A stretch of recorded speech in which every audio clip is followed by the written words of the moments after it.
Halo, assalamualaikum teman-teman semuanya. Selamat pagi, selamat siang, selamat malam, dimanapun kalian berada. Sehat-sehat semua ya. Oke teman-teman semuanya, di video kali ini kita akan masih ngebahas series Loki season kedua. Padahal aku mau nge-breakdown trailer Echo yang keren banget ya, dengan rating mature adultnya itu. Tapi nanti aja ya, itu besok aja kita bahas. Kali ini kita bahas Loki dulu guys. Video ini akan berfokus sama easter egg yang lebih detail yang kalian lewatkan pastinya di Loki season kedua episode kelima kemarin. Aku juga sudah buat sih video-video nge-breakdownnya. Breakdown episode kelima, boleh banget kalian tonton ya teman-teman. Dan bagi kalian yang belum join grup Telegram Jokastoy, segera join ya. Link invite grupnya sudah aku pin di kolom komentar. Dan jangan lupa juga untuk follow official account TikTok Jokastoy dan follow Instagram Jokastoy. Linknya semua sudah ada di description box. Dan bagi kalian yang mau lebih tahu nih tentang penjelasan Loki dan teori-teori rumor lainnya yang bantu kalian untuk memahami sebenarnya apa yang terjadi dengan Sacred Timeline, Loki dan He Who Remains di series ini, wajib banget nonton video-video rumor penjelasan aku yang ini ya. Linknya juga sudah ada. Wah gila banget di episode kelima kemarin ya. Loki can rewrite the story. Loki bisa menulis semua kisah dan cerita. Loki God of Story, Loki Who Remains.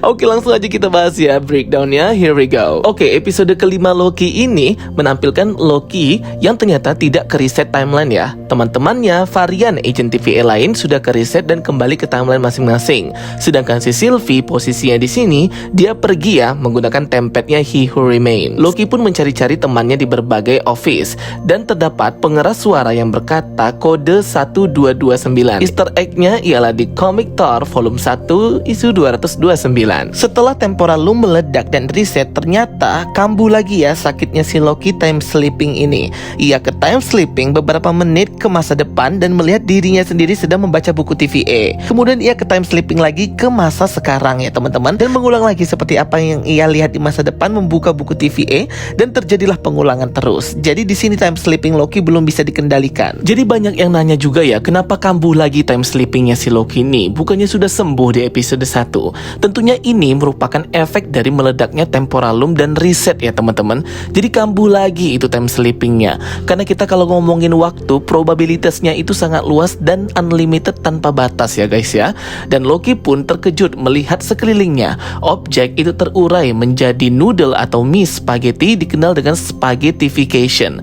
Spaghettification ini merupakan sebutan yang diberikan oleh Ouroboros ya, ketika orang-orang terkena radiasi temporal loop yang sangat hebat. Dalam segi ilmu astrofisika, spaghettification itu memang ada ya. Itu adalah kondisi di mana suatu objek itu menjadi noodle atau mie gitu ya, terurai semua komponen-komponen tubuhnya. Spaghettification, dan biasanya terjadi di black hole dan lebih ke ilmu astronomi gitu guys. Dan tertulis di layar monitor mode aman gagal sembari greetingsnya Miss Minute, thank you for your service, menandakan bahwa semuanya gagal, semuanya terjadi spaghettification. Next scene easter egg berikutnya menampilkan kehidupan lalu di timelinenya si Cassie ini, yang seorang kriminal tahanan di Pulau Alcatraz, sebuah prison atau penjara Alcatraz di California ya teman-teman. Dan Cassie ini terinspirasi dari tokoh yang ada di dunia nyata, 3 orang tahanan Alcatraz. Dan Cassie ini memerankan karakternya si Frank Morris, tahanan kriminal yang kabur dari penjara Alcatraz. Tapi sampai sekarang 3 orang ini nggak tahu misteri ya teman-teman, kok bisa kabur, kok bisa nggak ketangkap. Nah inilah ya, Cassie ini karakternya terinspirasi dari peristiwa kaburnya 3 tahanan Alcatraz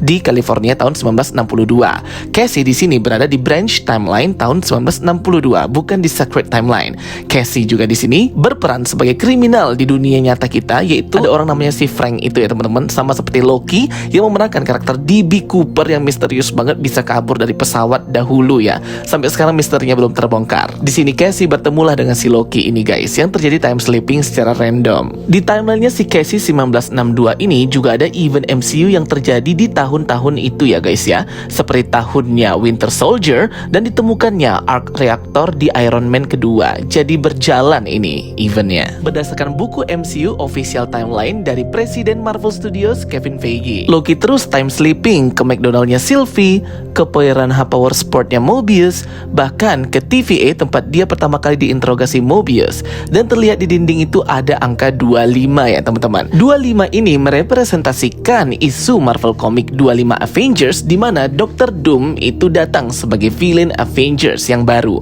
Wah gila banget ya, ini kayak nge-foreshadowing bahwa Dr. Doom akan segera join MCU. Ini sama seperti rumor beberapa hari yang lalu yang katanya Marvel Studios itu mempertimbangkan villain Dr. Doom itu untuk menggantikan Kang Dynasty buntut dari peristiwa kasus kriminalnya Jonathan Majors pemeran Kang. Loki pun time slipping ke branch timeline-nya si Hunter B15 yang nama aslinya Dr. Willis. Dia merupakan dokter di kliniknya, yaitu klinik Roger Willis. Di sini dia sedang sama pasiennya dan melihat Loki di depan matanya melakukan time slipping. Ia terkejut ya, si Hunter B15 atau Dr. Willis ini. Ia berada di branch timeline New York tahun 2012. Nah, di sini juga ada event yang terjadi ya. Penyerangan Loki pertama kali di New York itu terjadi tahun 2012. Original Six Avengers terbentuk juga di tahun 2012. Kemungkinan Dr. Willis ini melihat ya Battle of New York dan Destruction, penyerangan dilakukan oleh Loki. Karakter Hunter B15 Dr. Willis ini kemungkinan terinspirasi dari dokter-dokter hebat terkemuka keturunan Afrika gitu ya teman-teman. Afrika Amerika Black Woman. Pada tahun 1960-1970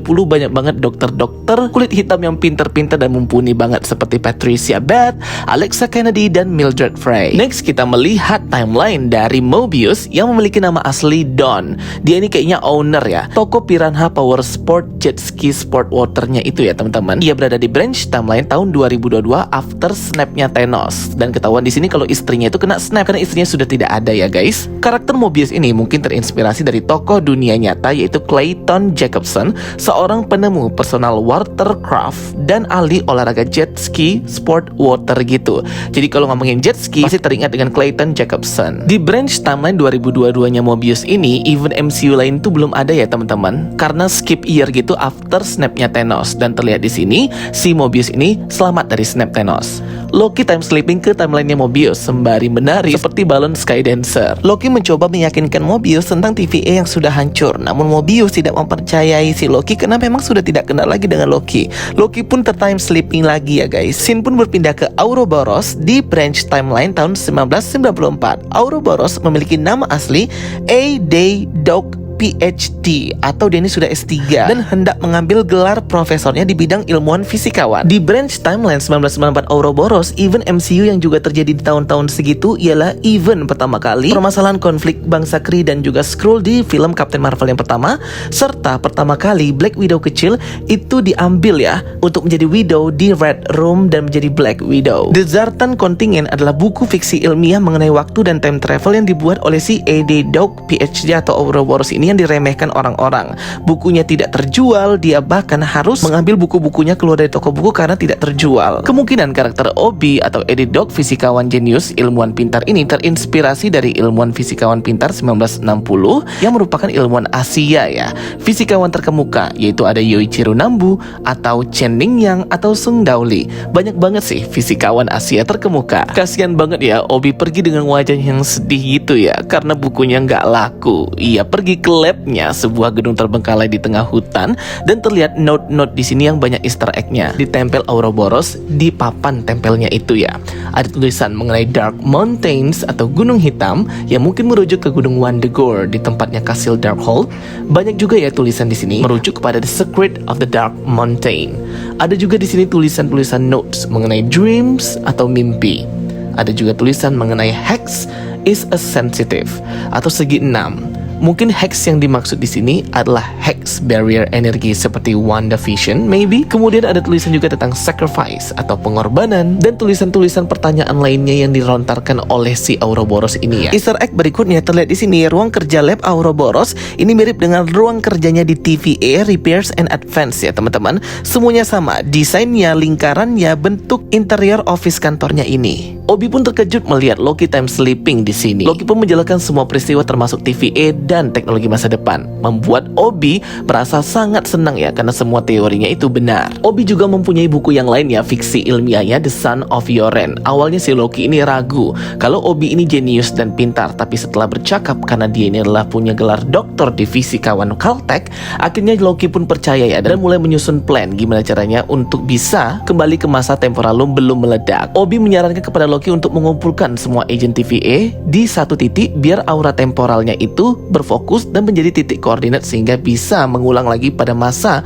ketika mereka di TVA sebelum meledak temporalum. Tapi mereka butuh tempad ya untuk bisa pergi traveling. Akhirnya di sini terjadi lagi ya sejarah yang mengulang cerita, di mana Obi yang awalnya itu harusnya mengetahui TVA karena diajarin Victor Timely dari abad 19 seperti yang dikatakan di episode keempat. Tapi ternyata di sini ia malah mendapatkan teknologi masa depan TVA itu diceritakan oleh si Loki ini melalui buku TVA Handbook, Official Guidebook TVA yang ditulis oleh Obi itu sendiri. Akhirnya Obi pun bisa ya membuat tempad berdasarkan buku ini. Loki pun hilang lagi time slipping. Obi juga berkata harusnya time slipping itu bisa Loki kendalikan karena time slipping itu seperti kekuatan bagi Loki. Loki pun baru sadar ternyata memang time slipping itu bisa ia kendalikan kalau ia mampu dan merupakan kekuatan tambahan dia si time slipping Loki ini. Sama seperti pembahasan aku 2 minggu yang lalu di video aku yang ini, bahwa aku berteori bahwa time slipping ini adalah kekuatan Loki harusnya ya, bukan suatu penyakit waktu gitu guys. Jadi inilah ya salah satu yang dimaksud Loki can rewrite the story, bisa menulis ulang cerita si Loki ini God of Story ya, karena pada awalnya ceritanya kan Obi itu harusnya dapat buku TVA dan teknologi TVA dari Victor Timely abad 19. Ditulis ulang ceritanya si Obi ini oleh si Loki, dari dia malah yang ngajarin si Obi lewat buku TVA. Jadi memang Loki ini mengubah cerita ya guys. Ada detail juga anaknya Mobius di sini bernama Kevin, merujuk kepada Presiden Marvel Studios Kevin Feige atau Kevin yang ada di series She-Hulk, yaitu sebuah mesin ya bernama Knowledge and Change Visual Interconnectivity Nexus atau Kevin. Easter egg berikutnya ketika Loki meyakinkan Mobius untuk ikut dengannya ke TVA, menyelamatkan TVA sekali lagi, terbuka time door, di sana keluar si Obi yang sudah buat tempad dalam waktu 19 bulan sejak Loki memberikan buku TVA. Gila sih, genius banget ya si Obi ini ya, bisa langsung buat dia ya teman-teman ya. Victor Timely aja di era tahun 1800-an itu dapat buku TVA dari Ravonna dan Miss Minute. Masih lama banget dia bisa buat teknologi TVA. Itu juga karena dia kan di era 1800-an ya. Teknologi masih terbelakang. Keren banget develop dan perkembangan karakter Loki di sini ya. Ia meyakinkan kepada Mobius bahwa Mobius lah yang merubah jalan hidupnya. Mobius dulu percaya sama dia sehingga Loki bisa berada di titik ini. Loki di sini pokoknya humble, keren dan jujur banget deh teman-teman ya. Ketulusan hatinya untuk menyelamatkan orang-orang tuh kerasa banget ya. Deep banget, nyentuh ke penonton sih kalau menurut aku. Di sini juga Loki berkata ia bisa mengembalikan Mobius ke momen di saat dia seolah-olah tidak pernah pergi ya guys ya. Sama seperti yang sering diucapkan oleh Miss Minute dan He Who Remains kalau mereka bisa mengendalikan waktu. Loki Mobius melihat diri mereka sendiri beberapa menit yang lalu ketika bertemu di garasi. Ini keren banget sih ya point of view-nya. Loki mulai mengumpulkan varian lainnya dan mengumpulkan mereka semua di labnya Ouroboros di tahun 1994 Branch Timeline. Kemudian ia menjemput Sylvie di Branch Timeline Oklahoma, dan akhirnya di sini kelihatan oleh Sylvie kalau si time slipping Loki ini kambuh lagi ya teman-teman. Akhirnya mereka berbicara tentang kelangsungan TVA dan bagaimana si Loki ini sebenarnya sangat-sangat peduli dengan teman-temannya dan ingin bersama dengan teman-temannya, tidak ingin sendirian. Dan ini ada scene arcade game The Zaniac ya guys ya. Nah jadi suara yang kita dengar di ending credit scene episode kelima Loki ini suara dari si arcade game ini ya, yang masukkan koin itu. Jadi jangan bingung ya teman-teman, itu cuma suara arcade gamenya Zaniac. Sylvie menolak ikut dengan Loki karena dia sudah punya kehidupan di timelinenya, tapi dia nggak sadar bahwa spaghettification akan terjadi di berbagai timeline. Spaghettification pun terjadi ya teman-teman. Wah ngeri banget ya ini ya spaghettification. Semua makhluk hidup, objek, semesta, semuanya berubah jadi spaghetti dan mie. Ini lebih worse ya, lebih buruk dari apa yang dilakukan oleh Thanos snapnya itu ya, yang hanya membuat makhluk sebagian dari alam semesta itu jadi debu. Tapi ini semuanya habis ya, di wipe out semuanya, eksistensinya dihapus. Ngeri banget ya teman-teman ya spaghettification ini. Menyadari hal ini, Sylvie langsung membuka tempad He Who Remains. Cahaya dari tempad ini membuat spaghettification ini pergi gitu ya teman-teman, dan Sylvie pun selamat. Tapi di sini mereka nggak tahu bahwa spaghettification ini cepat terjadi sehingga semua orang yang sudah dikumpulkan Loki di sini kena spaghettification ya guys ya. Loki pun bingung di sini. Bahkan Sylvie juga terkena spaghettification dan semuanya seperti eksistensi yang harus segera dihapus ya guys ya. Ngeri banget sih ini ya teman-teman kalau kita lihat ya. Semuanya hitam menjadi hitam. Loki terbawa emosi melihat teman-temannya habis dan hancur. Ia langsung berteriak dan terjadi time slipping. Mundur beberapa menit sebelum terjadi spaghettification.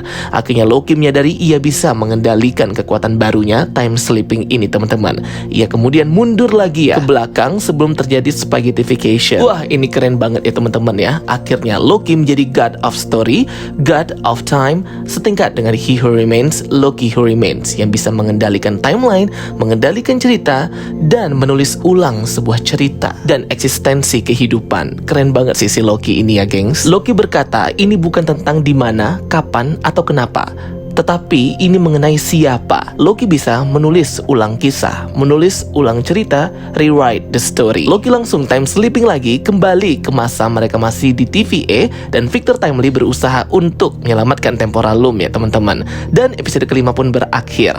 Perlu kalian ketahui ya bahwa kekuatan time sleeping Loki yang bisa dikendalikan yang baru ini berbeda dengan time sleeping yang terjadi di episode 1. Kalau time sleeping yang bisa dia kendalikan kekuatannya ini tidak menciptakan dua Loki di waktu yang sama. Lah kok bisa? Karena sebelum-sebelumnya time sleeping Loki ini kan di waktu dan tempat yang sama tapi posisinya berbeda, sehingga ada jadi dua Loki gitu guys. Kalian bisa lihat grafik ini ya. Kalau time sleeping model baru dan kekuatannya sudah bisa dikendalikan, Loki time sleeping itu di waktu yang sama, tempat yang sama, dan posisi yang sama, sehingga tidak menimbulkan dua Loki dan lebih rapi, dan tidak terlihat juga oleh orang kalau dia ini time sleeping.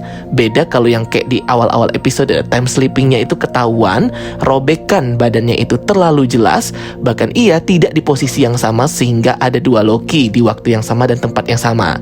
Nah jadi kalau time sleeping ini bisa dikendalikan kayak di episode 5 ini, lebih rapi, nggak ketahuan, dan time sleeping Loki ini posisinya tepat ya, waktu dan tempatnya pun sama. Pokoknya semuanya tepat, tidak menimbulkan dua Loki. Bahkan kesadarannya si Loki itu juga ikut bermain di sini ketika dia sudah bisa mengendalikan kekuatan time sleepingnya ini lebih rapi. Jadi teman-teman sampai di sini udah ngerti ya perbedaan dua versi time sleepingnya Loki. Yang pertama time sleeping tidak terkendali, dan yang kedua Loki sudah bisa mengendalikan kekuatan time sleeping. Jadi memang Loki ini, Tom Hiddleston ini mau dibuat jadi karakter center gitulah, macam-macam Tony Stark, Robert Downey Jr., dan Six Original Avengers untuk membawa franchise MCU ini bagus lagi ya guys ya.